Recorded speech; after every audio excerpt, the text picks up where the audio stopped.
संत वही जो भक्तों के जीवन में प्रकाश भर दे, जिन्हें देखकर मन शांत हो जाता है, जिन्हें सुन के आपको जीवन में आने वाले तमाम संघर्षों से लड़ने की शक्ति मिल जाती है। ऐसे ही दिव्य संत हैं श्री प्रेमानंद गोविंद शरण जी महाराज, जिन्होंने न केवल भारत बल्कि पूरे विश्व में अपनी आध्यात्मिक शिक्षाओं से लाखों लोगों का मार्गदर्शन किया। उनकी दोनों किडनियां खराब हो चुकी हैं। डॉक्टरों के अनुसार वे 15 साल पहले ही मर जाने वाले थे। उनके जीवन में कई कठिनाइयां आईं। एक समय था जब उनकी दोनों किडनियां पूरी तरह से खराब हो चुकी थी। उन्हें इस हालत में कई आश्रमों से निकाल दिया गया। कड़ाके की ठंड में वे गेहूं के टाट से बने बोरी को ओढ़कर सोते थे। आज हम आपको उनकी संपूर्ण जीवनी बताएंगे, जिसमें उनके बचपन से लेकर उनकी आध्यात्मिक ऊंचाइयों तक की यात्रा को विस्तार से समझेंगे। इस वीडियो को अंत तक जरूर देखिएगा, क्योंकि यह केवल एक संत की कहानी नहीं बल्कि एक प्रेरणा है जो आपके जीवन को बदल सकती है। श्री प्रेमानंद महाराज जी का जन्म 1969 में उत्तर प्रदेश के कानपुर जिले के सरसौल ब्लॉक के आखिरी गांव में हुआ। उनका असली नाम अनिरुद्ध कुमार पांडे था। उनका जन्म एक साधारण ब्राह्मण परिवार में हुआ था, लेकिन नियति ने उनके लिए कुछ अलग ही योजना बनाई थी। उनके पिता श्री शंभुनाथ पांडे एक धार्मिक प्रवृत्ति के व्यक्ति थे और उनकी माता श्रीमती रमा देवी अत्यंत भक्तिभाव वाली महिला थी। परिवार में पहले से ही सन्यास की परंपरा थी। उनके दादाजी भी सन्यासी थे। इस कारण से बचपन से ही उनके मन में ईश्वर भक्ति के बीज अंकुरित हो गए थे। 5 साल की उम्र में वे भजन कीर्तन में रुचि रखने लगे और बहुत छोटी उम्र में ही भगवत गीता का अध्ययन करने लगे। उन्हें धार्मिक ग्रंथों को पढ़ने और संतों की संगति में बैठने का विशेष शौक था। वह अक्सर गांव के मंदिर में घंटों बैठकर रामायण और भगवत गीता की कथाएं सुना करते थे। उनके परिवार के लोग इस बालक की गहरी आध्यात्मिक रुचि को देखकर चकित थे। बचपन में सत्संग सुनने के दौरान वे अक्सर मन में सोचते थे कि घर के सदस्य एक न एक दिन मर जाएंगे, तो फिर मेरा इस दुनिया में कौन है, मैं किसके पास रहूंगा, मुझे किसका सहारा है। उनके मन में प्रेरणा हुई कि मेरे तो सिर्फ भगवान हैं, इसके अलावा और कोई नहीं। इसलिए घर परिवार को छोड़कर भगवान के पास जाना ही उन्हें एकमात्र उपाय समझ में आया। जब वे 9वीं कक्षा में पास हुए, तब उनका मन पूर्ण रूप से यह निश्चित कर चुका था कि उनका इस संसार में ईश्वर के सिवाय और कोई नहीं है। इसलिए उन्होंने घर छोड़ने का पूरी तरह से मन बना लिया।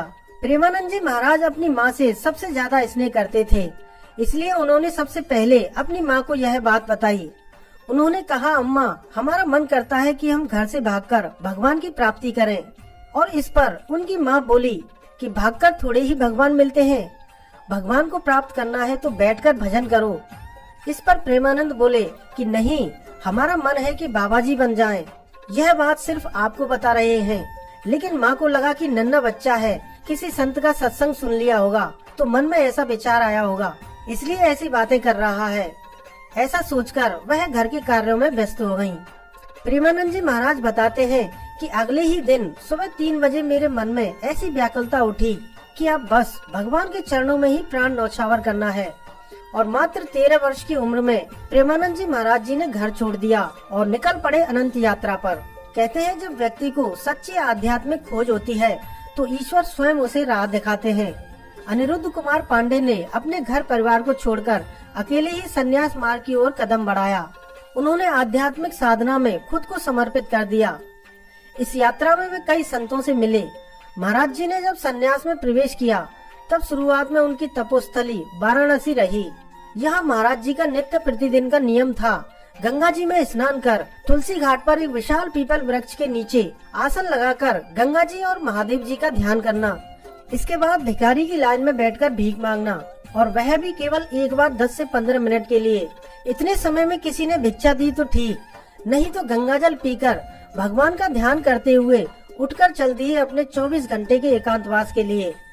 इस प्रकार की दिनचर्या में प्रेमानंद जी महाराज को कई दिन तक बिना भोजन के ही मात्र गंगा जल पीकर रहना पड़ता। और ऐसे में यदि कोई रोटी खाता दिख जाए तो महाराज जी सोचते, यह कितना भाग्यशाली है जो इसे रोटी खाने को मिल रही है। अपने शुरुआती दौर में प्रेमानंद महाराज जी को ऐसी ही कठिन परिस्थितियों का सामना करना पड़ा। नित्य प्रतिदिन की तरह एक दिन महाराज जी ध्यान में बैठे हुए थे। तभी अचानक भगवान महादेव की प्रेरणा से उनके मन में विचार आया कि वृंदावन का नाम तो सुना है पर कभी गए नहीं। यह वृंदावन कैसा होगा, इसकी महिमा तो बहुत सुनी है। भगवान भोलेनाथ की कृपा थी कि अचानक से महाराज जी के मन में वृंदावन के बारे में विचार आया और यह सोचते हुए वहाँ से उठकर चल दिए कि वो जो भी हो, जैसा भी हो, देखा जाएगा। और जाकर नित्य प्रतिदिन की तरह भिक्षा मांगने के लिए बैठे और फिर वहाँ से नित्य नियमानुसार तुलसी घाट पर बैठे।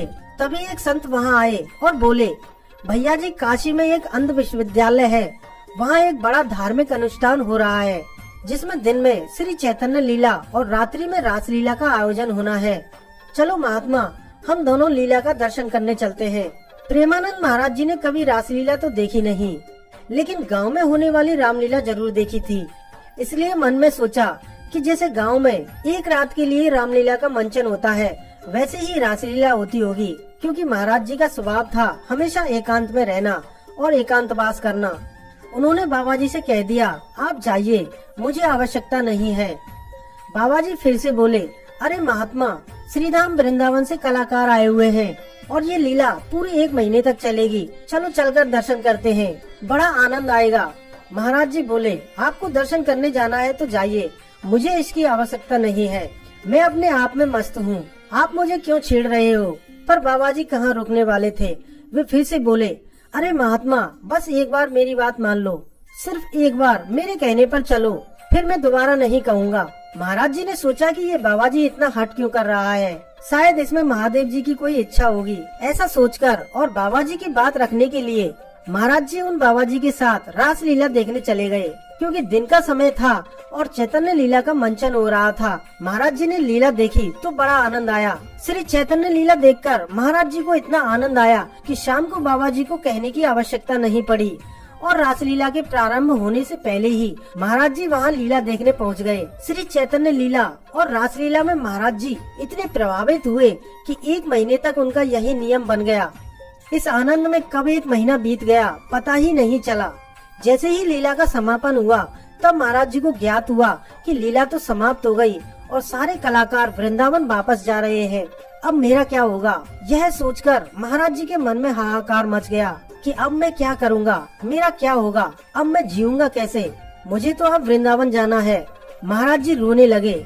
ये सब कलाकार वापस वृंदावन जा रहे हैं तो वृंदावन में भी ये ऐसे ही लीला का आयोजन करते होंगे। अगर मैं इनके साथ चला जाऊं तो मुझे रोज लीला देखने को मिलती रहेगी, इसके बदले में मैं इनकी सेवा करता रहूंगा। मन में ऐसा भाव लेकर महाराज जी टीम संचालक के पास पहुँचे और दंडवत करके अपने मन के भाव उनके सामने प्रकट किए कि स्वामी जी, हम गरीब बाबा हैं, हमारे पास पैसे तो है नहीं, मैं आपकी सेवा करूंगा, मुझे अपने पास रख लो। संचालक महोदय बड़े ही विनम्र भाव से बोले, अरे नहीं बाबा, ऐसा तो संभव ही नहीं है, ऐसा कैसे हो सकता है। तब महाराज जी बोले कि स्वामी जी, हम सिर्फ रासलीला देखना चाहते हैं और कुछ नहीं। तब संचालक महोदय फिर से बोले, बाबा तू एक बार वृंदावन आ जा, बिहारी जी तुझे छोड़ेंगे नहीं। श्री प्रेमानंद महाराज जी कहते हैं कि इस वाक्य ने मेरा जीवन बदल कर रख दिया। मैं इस वाक्य को गुरु मंत्र मानता हूँ और उन संचालक महोदय को अपना गुरु। इसके बाद तो महाराज जी के मन में एक ही लगन लग गई कि मुझे वृंदावन जाना है, मुझे वृंदावन जाना है। वे समझ चुके थे कि उनकी आत्मा का असली घर वृंदावन ही है, जहाँ श्री कृष्ण और राधा रानी का प्रेम रस सदा प्रवाहित होता है। दर्शकों, ये होती है भगवान की कृपा कि कल तक जो महाराज जी अपने नित्य नियमानुसार भगवान का ध्यान करते हुए अपने भजन और एकांतवास में मस्त रहते थे, आज वो वृंदावन जाने के लिए पागलों की तरह हट लगाए बैठे हैं। भगवान की कृपा को आप इस तरह से अनुभव कीजिए कि पहले अचानक ही मन में प्रेरणा आना कि कैसा होगा वृंदावन, फिर उसी समय अचानक से रासलीला का आयोजन होना, उसकी सूचना किसी अपरिचित बाबा के द्वारा महाराज जी को देना और उन्हें हठ पूर्वक लीला देखने के लिए ले जाना, और इसके बाद महाराज जी के मन में प्रेरणा होना कि मुझे वृंदावन जाना है। ये कृपा नहीं तो और क्या है। 1 माह की लीला का दर्शन करने के बाद महाराज जी फिर से पुनः अपने नियमानुसार गंगा जी में स्नान कर तुलसी घाट पर बैठकर ध्यान करने लगे और भिक्षा के लिए बैठकर एकांतवास के लिए निकल जाने वाला उनका नियम फिर से शुरू हो गया। लेकिन इस दिनचर्या में एक नई बात जुड़ गई, वो ये थी कि मुझे वृंदावन जाना है, मुझे बस कैसे भी वृंदावन जाना है। यह कार्य कुछ दिन तक ही चला। एक दिन महाराज जी प्रातःकाल तुलसी घाट पर ध्यान में बैठे हुए थे कि पास में ही स्थित संकट मोचन हनुमान जी मंदिर के बाबा युगल किशोर जी प्रसाद लेकर वहां आए और बोले कि लो बाबा प्रसाद लो। अब महाराज जी ठहरे एकांतवासी, उनका किसी से कोई परिचय नहीं था और ऐसे में कोई अचानक आपको कुछ खाने को दे, यह उन्होंने उचित नहीं समझा। इसलिए महाराज जी बोले क्यों ले लो, यह मुझे ही क्यों दे रहे हो, इतने सारे लोग हैं, किसी को भी दे दो। युगल किशोर जी बोले बाबा अंदर से प्रेरणा हुई है, यह प्रसाद आप ही को देना है, संकट मोचन का प्रसाद है, ले लीजिए। जब महाराज जी को उनके व्यवहार से प्रतीत हुआ कि इनसे कोई खतरा नहीं है, कोई स्वार्थ नहीं है, तब महाराज जी ने वह प्रसाद स्वीकार कर लिया। प्रसाद पाया और कमंडल से गंगा जल पिया। उसके बाद बाबा युगल किशोर जी बोले बाबा चलो मेरी कुटिया में चलो। महाराज जी बोले नहीं, यह मेरा नियम है कि मैं किसी गृहस्थ के दरवाजे नहीं जाता और न ही उनके घर में प्रवेश करता हूँ, बस यहीं खुले आसमान के नीचे रहता हूँ और भजन करता हूँ, जो भिक्षा मिल जाती है वही पा लेता हूँ। तब युगल किशोर जी बोले बाबा मैं गृहस्थ नहीं हूँ, मैं भी बाबा जी हूँ। उनके इतने प्यार से बोलने पर महाराज जी उनकी कुटिया में चले गए, जहाँ युगल किशोर जी ने अपने हाथ से दाल रोटी बनाकर महाराज जी को खिलाया। इससे महाराज जी की भूख तो शांत हो गई, लेकिन उस भूख का क्या जो उनके मन में लगी थी। चाहे कैसी भी परिस्थितियों क्यों ना हो, महाराज जी के मन में एक बात हमेशा खटकती रहती थी, मुझे वृंदावन जाना है। मैं वृंदावन कैसे जाऊंगा? क्योंकि युगल किशोर जी उन्हें भले मनुष्य प्रतीत हो रहे थे, इसलिए उनसे रहा नहीं गया। वे तुरंत कह उठे क्या आप मुझे वृंदावन पहुंचा सकते हैं? अब यहाँ तो भगवान की लीला ही है। मानो युगल किशोर जी इस प्रश्न के लिए पहले ही तैयार बैठे थे। प्रश्न सुनते ही झट से बोले हाँ बाबा जरूर पहुंचा सकता हूँ, बताइए आपको कब जाना है? महाराज जी बोले हम तो तैयार ही बैठे हैं, जब आप व्यवस्था कर दो तब चले जाएंगे। युगल किशोर जी बोले ठीक है बाबा, आप कल की तैयारी कर लीजिए, कल ही आपको वृंदावन ले चलूंगा। इतना सुनते ही महाराज जी के आनंद का ठिकाना नहीं रहा, उनका रोम रोम रोमांचित हो उठा, मन प्रसन्न हो गया। कल वृंदावन जाना है, आखिर कल वृंदावन जाना है। उस समय कोई डायरेक्ट ट्रेन बनारस से मथुरा के लिए नहीं जाती थी, तो महाराज जी युगल किशोर जी के साथ चित्रकूट आ गए, जहाँ दोनों 3-4 दिन रहे। फिर चित्रकूट से युगल किशोर जी ने महाराज जी को मथुरा जाने वाली रेलगाड़ी में बैठा दिया। अब देखो रेलगाड़ी में मथुरा की यात्रा के दौरान 2 लोगों से महाराज जी का परिचय हुआ, जो महाराज जी के विचारों से बहुत प्रभावित हुए और वो महाराज जी को कुछ रुपए देने लगे, क्योंकि महाराज जी के पास 1 रुपए भी नहीं था। पर फिर भी उन्होंने रुपए लेने से इनकार कर दिया, क्योंकि वे जानते थे जिस मालिक ने जन्म दिया है अन्न वस्त्र भी वही देगा, सर ढकने के लिए छत देगा। तब वे दोनों लोग महाराज जी से बोले आप हमारे साथ चलो, हम जहाँ ठहरे हैं आज रात आप भी वहीं विश्राम करके कल वृंदावन चले जाना। महाराज जी ठहरे स्वभाव के सरल, दुनियादारी के मतलब ना रखने वाले, तो वे तुरंत मान गए और बोले ठीक है भैया, आज तुम्हारे साथ रुक जाता हूँ, कल मुझे वृंदावन पहुँचा देना। मथुरा में राधेश्याम गेस्ट हाउस के बाहर महाराज जी को बैठाकर वे लोग बोले हम अंदर जा रहे हैं, थोड़ी देर में आपको बुलाएंगे। रात का समय था और ठंड का मौसम था। महाराज जी गेस्ट हाउस के बाहर बैठकर अपने बुलावे का इंतजार करने लगे, लेकिन बहुत समय बीत गया, कोई बुलाने नहीं आया। कुछ देर बाद मथुरा से वृंदावन चले जाएंगे, इन्हीं विचारों में खोए हुए प्रेमानंद जी महाराज गेस्ट हाउस के बाहर बैठे हुए थे। उस समय रात्रि के 11 बजे के आसपास का समय हो रहा था। तभी एक सज्जन वहां आए और बोले बाबा जय श्री राधे कृष्णा, कैसे बैठे हो अकेले इतनी रात को? महाराज जी ने सारी कहानी उन सज्जन को बताई। वे सज्जन महाराज जी को अपने घर ले गए, उन्हें भरपेट स्वादिष्ट भोजन कराया और रात्रि को विश्राम कराया। अगले दिन सुबह होते ही महाराज जी सबसे पहले पहुँचे यमुना जी। एकादशी का दिन था। यमुना जी में स्नान करके सीधा पहुँच गए द्वारकाधीश जी के दर्शन करने। जैसे ही दर्शन किया, आंखों की पुतलियां ठहर गयी, मानो जीवन का सारा सार मिल गया हो, मंजिल मिल गई हो।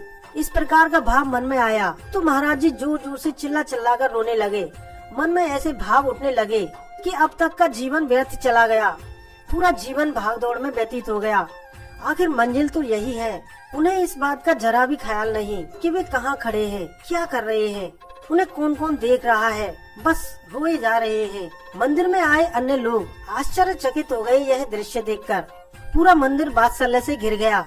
लोग आपस में चर्चा करने लगे, अरे बाबा जी को देखो कैसे भगवान की याद में रो रहे हैं। और देखते ही देखते कुछ ही क्षणों में महाराज जी के चारों तरफ दर्शनार्थियों की भीड़ जमा हो गई। कोई उन्हें फूल माला पहना रहा था तो कोई उनके चरणों में गिर रहा था। तभी एक दर्शनार्थी बोला, बाबा मैं आपकी सेवा करना चाहता हूँ, आप आदेश करें। महाराज जी के मन में तो बस एक ही इच्छा थी, मुझे वृंदावन जाना है, कैसे भी मुझे वृंदावन पहुँचा दो। उस भक्त ने साधन की व्यवस्था करके महाराज जी को मथुरा से विदा किया।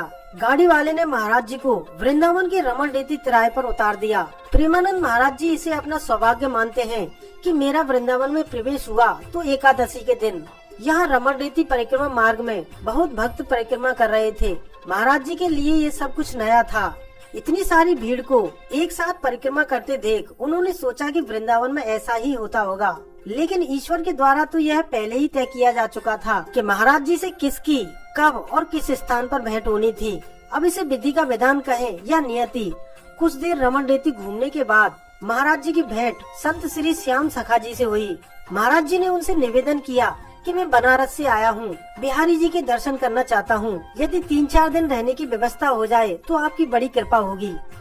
इस प्रकार महाराज जी ने वृंदावन वास और ब्रजमंडल दर्शन का खूब आनंद लिया, परंतु महाराज जी का स्वभाव था एकांतवास करना, इसलिए यहाँ भीड़भाड़ वाले क्रियाकलापों से उन्हें ऐसा आभास हुआ कि उनका एकांत प्रभावित हो रहा है। इसलिए महाराज जी पुणे बनारस लौट गए। परंतु मथुरा से बनारस की जो यात्रा थी उसमें महाराज जी को एक अनोखी बेचैनी महसूस हुई। उन्हें लगा शायद यात्रा की थकान के कारण यह बेचैनी हो रही है। कुछ दिनों बनारस में रहे और अपने वही पुराने नियमानुसार गंगा स्नान, तुलसी घाट, भिक्षा और एकांतवास करते रहे, लेकिन ये बेचैनी समाप्त नहीं हो रही थी, क्योंकि यह बेचैनी तो श्री धाम वृंदावन से छूट जाने से पैदा हो रही थी, तो कैसे खत्म होती जब तक वृंदावन का वास न मिल जाए। खैर महाराज जी इस बात को जल्दी ही समझ गए और बिना देर किए वृंदावन में वही रमण रीति आश्रम में आ गए। तब कहीं जाकर बेचैनी समाप्त हुई। तब से लेकर आज तक प्रेमानंद जी महाराज वृंदावन में रहकर अपनी लाडली जी की सेवा कर रहे हैं। इस दौरान महाराज जी वृंदावन में कई आश्रमों में रहे। वृंदावन में उनका नित्य प्रतिदिन का नियम था वृंदावन की परिक्रमा करना और बांके बिहारी जी के दर्शन करना। एक दिन महाराज जी परिक्रमा कर रहे थे, जहाँ पर एक सखी एक पद का गायन कर रही थी, जिसकी तरफ महाराज जी का अनायास ही ध्यान चला गया और बड़े ध्यान पूर्वक उस सखी के भावों को सुनने लगे। गायन पूर्ण होने के बाद उस सखी से निवेदन किया कि मुझे इसका अर्थ समझाइए। सखी बोली, अगर आप इस भाव को समझना चाहते हैं तो इसके लिए आपको श्री राधा वल्लभ संप्रदाय से जुड़ना चाहिए। इसके बाद महाराज जी श्री राधा वल्लभ मंदिर पहुंच गए। वहां श्री मोहित गोस्वामी जी, जो महाराज जी के गुरु थे, जिन्होंने महाराज जी को बड़े ही स्नेह पूर्वक मंत्रों के साथ श्री राधा वल्लभ संप्रदाय की दीक्षा दी। कुछ समय पश्चात पूज्य श्री गोस्वामी जी के मार्गदर्शन में महाराज जी को अपने वर्तमान गुरु श्री हित गोविंद शरण जी महाराज का सानिध्य प्राप्त हुआ। श्री हित गोविंद शरण जी महाराज सहचारी भाव में रहने वाले प्रमुख संतों में से एक हैं, जिन्होंने प्रेमानंद जी महाराज जी को पूर्ण सहचारी भाव में नित्य विहार रस में दीक्षा दी। ऐसे दिव्य संतों के आशीर्वाद और वृंदावन धाम की अपार महिमा के कारण महाराज जी जल्दी ही श्री बिहारी जी और राधा रानी के श्री चरणों में अटूट श्रद्धा विकसित करते हुए सहचारी भाव में लीन रहने लगे और हम सब भक्तों को अपनी वाणी से लाडली जी की कृपा प्रसाद का पान करा रहे हैं। महाराज जी के जीवन में बहुत उतार चढ़ाव आए। श्री प्रेमानंद महाराज जी कहते हैं, जब मेरी आयु 35 वर्ष के लगभग हुई तो उस समय तक मेरे पेट में बहुत ज्यादा पीड़ा बढ़ गई थी, जिस कारण मैं रामकृष्ण मिशन में जांच कराने गया तो मुझे डॉक्टरों ने बताया कि तुम्हारी आधे से ज्यादा किडनी खराब हो चुकी है, तुम्हें पॉलीसिस्टिक किडनी डिसीज नाम का रोग है। इस बीमारी में किडनी पे हजारों की संख्या में गांठें बन जाती हैं। कभी कभी किडनी फटने का भी खतरा रहता है। किडनी का यह रोग जीन्स में होता है, यानी माता पिता से बच्चों में आता है और कुछ ही सालों में किडनी पूरी तरह से खराब हो जाती है। तुम्हारे पास ज्यादा से ज्यादा 4 से 5 साल का वक्त है, इससे अधिक नहीं। इसके बाद तुम मर जाओगे। मेरी ऐसी दशा हुआ करती थी कि मैं वही खा सकता था जो मांग कर लाता था। यदि किसी दिन भिक्षा नहीं मिलती तो कुटिया में भूखे पड़े रहते। मैं ज्यादा पढ़ा लिखा तो था नहीं, तो लगा कि दोनों किडनी खराब, मतलब कभी भी मर सकते हैं। तो रोज राधा वल्लभ जी की छवि को प्रसादी चुनरी से अपनी छाती से बांधकर सोते, रज लगाते, चरणामृत पीते। कोई देने वाला तो था नहीं, पता नहीं रात में मर जाए तो। लेकिन प्रियालाल की कृपा ऐसी हुई कि आज भी जिंदा हैं। सब लाडली जी का विधान है।